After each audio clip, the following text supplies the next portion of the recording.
নমস্কার, astrology solution চ্যানেলে সকলকে স্বাগত। আশা করি সকলে ভালো আছেন।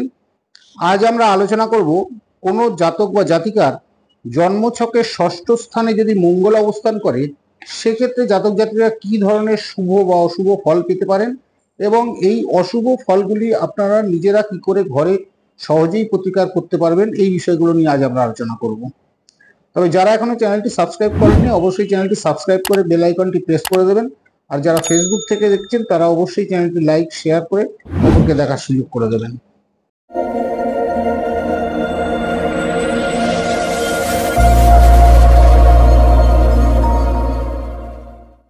তবে আজকের আলোচনা শুরু করা যাক। আজকের আলোচনার বিষয় ষষ্ঠ স্থানে মঙ্গল অবস্থান করলে কি রূপ শুভ বা অশুভ ফল পাওয়া যায় ও তার প্রতিকার।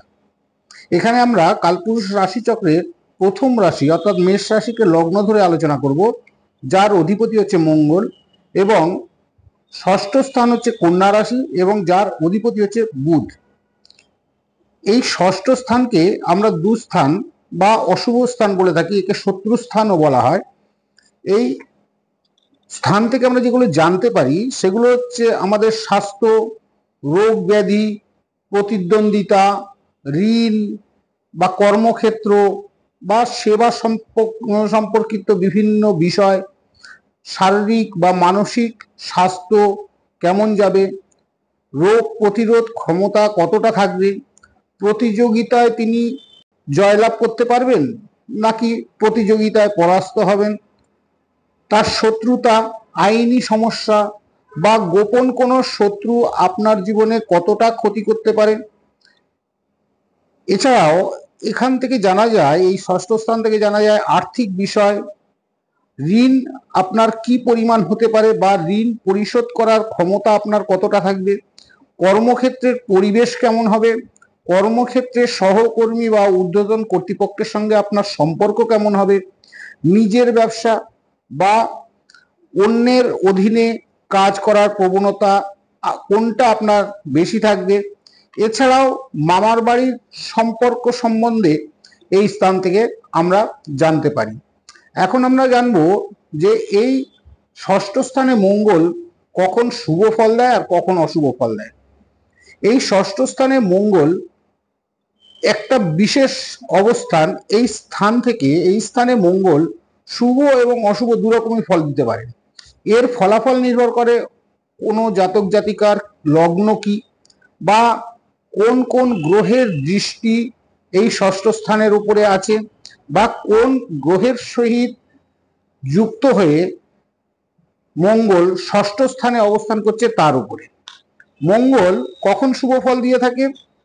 যদি মঙ্গল নিজ রাশি অর্থাৎ মেষ বা বৃশ্চিক রাশিতে ষষ্ঠস্থ হয় সেক্ষেত্রে মঙ্গল শুভ ফল দিয়ে থাকে। এছাড়াও মঙ্গল যদি উচ্চ রাশিতে, মঙ্গলের উচ্চ রাশি হচ্ছে মকর রাশি, এই মকর রাশিতে যদি মঙ্গল ষষ্ঠস্থ হয় সেক্ষেত্রে মঙ্গল শুভ ফল দিয়ে থাকে। আবার শুভ গ্রহ যেমন বুধ, শুক্র, বৃহস্পতি, রবি এদের সঙ্গে যুক্ত হয়ে যদি মঙ্গল ষষ্ঠ স্থানে অবস্থান করে বা এদের দৃষ্টিও যদি এই ষষ্ঠ স্থানের উপরে থাকে সেক্ষেত্রে জাতক জাতিকারা প্রতিদ্বন্দ্বিতায় জয়লাভ করতে পারে। এরা হন অত্যন্ত সাহসী এবং পরিশ্রমী। কর্মক্ষেত্রে বা সমাজে বা কোনো সংগঠনের নেতৃত্ব দেওয়ার ক্ষমতা এদের থাকে। এরা সাধারণত পুলিশ, সেনাবাহিনী, খেলাধুলা বা আইনি পেশার দ্বারা উন্নতি লাভে সক্ষম হয়। এদের রোগ প্রতিরোধ করার ক্ষমতা প্রবল থাকে এবং এদের শারীরিক শক্তি বা এদের কর্মক্ষমতা কিন্তু প্রবল থাকে। এরা বিপদের সময় ধীর স্থির থাকেন, বিচলিত হন না এবং এরা দ্রুত সিদ্ধান্ত নিতে এরা সক্ষম হন। কিন্তু মঙ্গল যদি আবার ষষ্ঠভাবে থেকে লগ্ন বা দশম স্থানকে দৃষ্টি দেয় সেক্ষেত্রে কিন্তু জাতক জাতিকারা কর্মজীবনে সফলতা অর্জন করতে পারে এবং সপ্তম বা দ্বাদশ ভাবে যদি দৃষ্টি দেয় তবে দাম্পত্য সুখে বাধা সৃষ্টি হয় এবং ব্যবসায় বিভিন্ন রকম ক্ষতির সম্ভাবনা থাকে।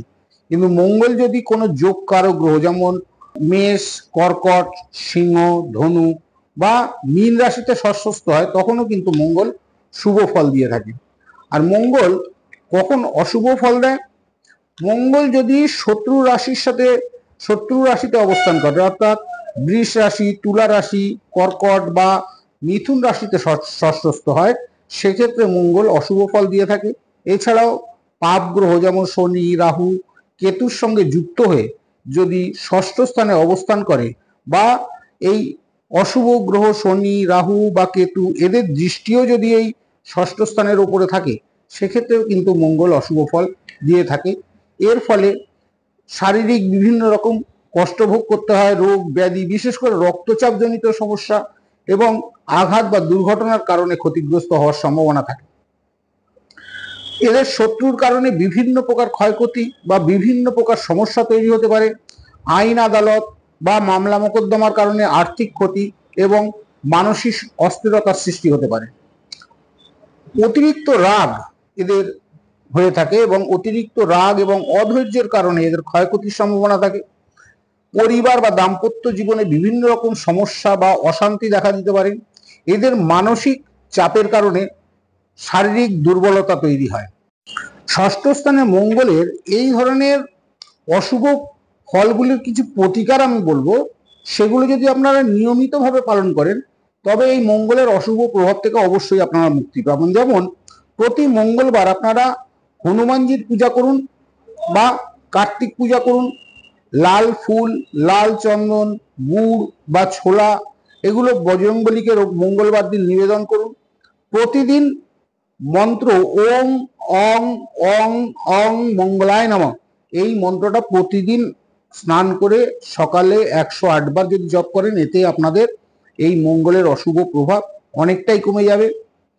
মঙ্গলবার দিন আপনারা সাধারণত উপবাস থাকার চেষ্টা করবেন। যদি একান্ত না পারেন, আপনারা অবশ্যই নিরামিষ খাবেন। মঙ্গলবার আপনার সাধ্যমতো কোনো দরিদ্র ব্যক্তিকে আপনি যে কোনো জিনিস, বিশেষ করে লাল বস্ত্র বা লাল জাতীয় কোনো জিনিস আপনারা দান করুন, বা কোনো দরিদ্র বা অসহায় ব্যক্তিকে আপনার সাধ্যমতো আপনি সাহায্য করুন। এতেও কিন্তু আপনি মঙ্গলের অশুভ প্রভাব থেকে অনেকটাই মুক্তি পাবেন। প্রতি মঙ্গলবার মঙ্গলের মন্ত্র ওং ক্রাং ক্রিং সং ব্রহ্মায় নমঃ এই মন্ত্রটা অন্তত প্রতি মঙ্গলবার 108 বার করে জপ করুন।